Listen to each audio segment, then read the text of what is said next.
மும்தாஜ்: ஆமாம், ஆமாம், சரியாகச் சொன்னாய். நம்மொழி தொடர்ந்து நிலைத்திருக்க வேண்டுமானால் வளர்ந்து வரும் மருத்துவம், பொறியியல், கணினி, விண்வெளி போன்ற பிற துறைகளின் பதிவுகள் எல்லாம் உடனுக்குடன் நம் மொழிக்கு கொண்டுவரப்பட வேண்டும். நம் மொழியில் புதிய புதிய சொல்வளம் பெருக வேண்டும். ஆனந்தி, நன்றாகச் சொன்னாய் மும்தாஜ். நாமும் நம்மாலான பணிகளைத் தொடர்ந்து செய்வோம். டேவிட்: மும்தாஜ்: ஆம், அப்படியே செய்வோம். மூவரும் விடைபெற்றுச் சென்றனர். தமிழ் எண்கள் அறிவோம். 1 க, 2 உ, 3 ச, 4 ரு, 5 இ, 6 அ, 7 கு, 8 கு, 9 எ, 10. கற்பவை கற்றபின்.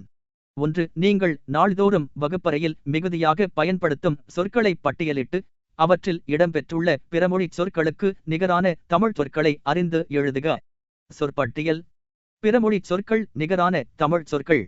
வகுப்பு: புத்தகம், பிளா போர்டு, போர்டு, பேனா, பென்சில், பிளாக் போர்டு, நோட்டு, கரும்பலகை. 2. உரையாடலை நிறைவு செய்க. அவற்றுள் இடம்பெறும் பிறமொழிச் சொற்களை தமிழாக்கம் செய்க. அருண்: ஹலோ. நண்பா: நளன். அருண்: ஆமாம். 10 இயர்ஸ் ஆச்சு இல்லையா? நளன்: அருண்: ஆமாம். நான் இப்ப மல்டி நேஷனல் கம்பெனி ஒன்றில் ப்ராஜெக்ட் மேனேஜராயிருக்கேன். நீ? நளன்: அந்த காலேஜ்ல தான் என் தம்பி ஃபர்ஸ்ட் இயர் படிக்கிறான். அருண்: நளன்: வை வை. மொழி. க, கற்கண்டு. தொடர் இலக்கணம். எட்வர்டு வந்தான். இந்தச் சொற்றொடரில் பெயர்ச்சொல் எட்வர்டு என்பதாகும். இந்தச் சொற்றொடர் எழுவதற்கு அடிப்படையாக அமைந்த பெயர்ச்சொல்லையே எழுவாய் என்கிறோம். கனகாம்பரம் பூத்தது.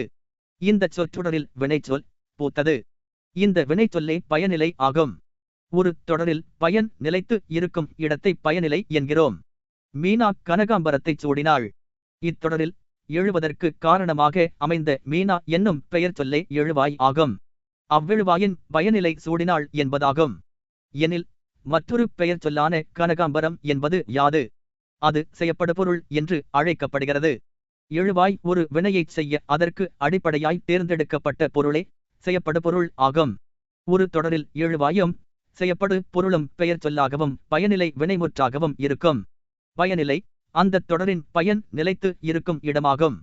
ஒரு தொடரில் செய்யப்படுபொருள் இருக்க வேண்டும் என்கிற கட்டாயம் இல்லை. செய்யப்படுபொருள் தோன்றும் தொடர் விளக்கமாக இருக்கும். படித்தாய். இத்தொடரில் படித்தாய் என்பது பயனிலை. நீ என்னும் எழுவாய் வெளிப்படையாக தெரியவில்லை. இதை தோன்றா எழுவாய் என்று கூறுகிறோம். நான் வந்தேன்.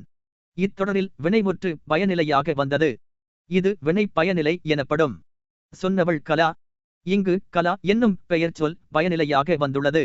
இது பெயர் பயனிலை எனப்படும். விளையாடுபவன் யார்? இங்கு யார் என்னும் வினாச்சொல் பயனிலையாக வந்துள்ளது. இது வினா பயனிலை எனப்படும். சில இடங்கள் தவிர ஒரு சொற்றொடரில் எழுவாய், பயனிலை, செய்யப்படுபொருள் மூன்றும் இந்த வரிசையில்தான் வரவேண்டும் என்று எந்த கட்டுப்பாடும் இல்லை. தமிழின் தொடர் அமைப்பின் சிறப்புகளுள் இதுவும் ஒன்று. எடுத்துக்காட்டு: நான் பாடத்தை படித்தேன். எழுவாய், செய்யப்படுபொருள், பயனிலை. பாடத்தை நான் படித்தேன். செய்யப்படுபொருள், எழுவாய், பயனிலை. படித்தேன் நான் பாடத்தை. பயனிலை, எழுவாய், செய்யப்படுபொருள்.